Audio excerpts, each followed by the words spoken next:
Some good advice for individual investors from the head of one of the world's biggest mutual fund management firms. Tyler sat down today with Bill McNabb. He's chairman and CEO of Vanguard, and began by asking him what investors are doing right and what they're not doing right with their money.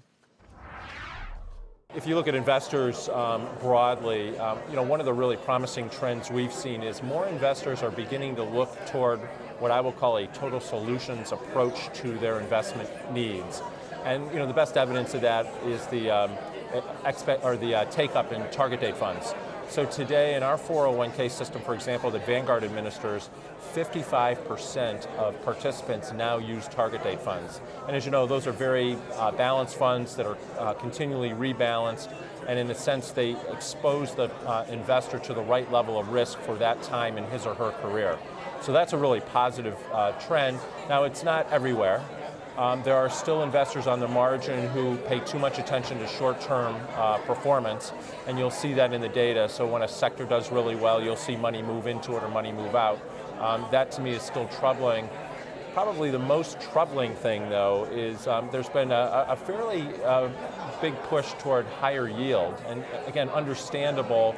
Interest rates are so low, people want some interest to come into them, some income. And the question we have is, do people understand the risks they're taking? Because as you go to get more yield, obviously you take on more risk. Do you worry at all, with specific reference to target date funds that supposedly deliver the best results for your retirement age, that people are relying on them too much? And what if they don't deliver the way people expect? Well, so, and again, I can't speak for everybody's target date funds, but the way we've constructed ours, we have a very high degree of confidence. They're highly diversified. We use index funds as the underlying components, so they're very low cost. And as long as we keep the rebalancing on a consistent basis, we're very confident that they're going to achieve the kind of results that people need. The fund industry has grown immensely. There are now 8,900 mutual funds, 1,500 or so ETFs, but 45% of total assets are controlled by baby boomers.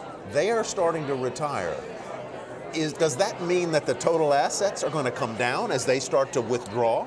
So, unlikely, actually, because what you're going to find is most baby boomers, as they're getting close to retirement, the longevity expectations are much greater than they were just 15, 20 years ago. Today, if you have a couple coming up on retirement, it's better than 50% odds that one of them is going to live to 90. So you now have to think about not investing to retirement, but investing beyond, through retirement, right, if you will. And that's going to mean people need to have equity exposures. You may end up living longer in retirement than you worked. It's possible, and what that's going to mean is the drawdown is going to be pretty measured. Again, if you think about what's a good drawdown rate for a portfolio, it's typically about 4%. So if you think about your 45%, let's just say everybody drew down at 4%. Well, that would be roughly, by the time you do the dollars involved, 4% of that 45% is a much smaller number. Right. Very quick question on a topical subject. You testified on the Hill yesterday about a controversy that has arisen over whether certain large fund companies, groups like Vanguard, might well be designated as systemically important financial institutions.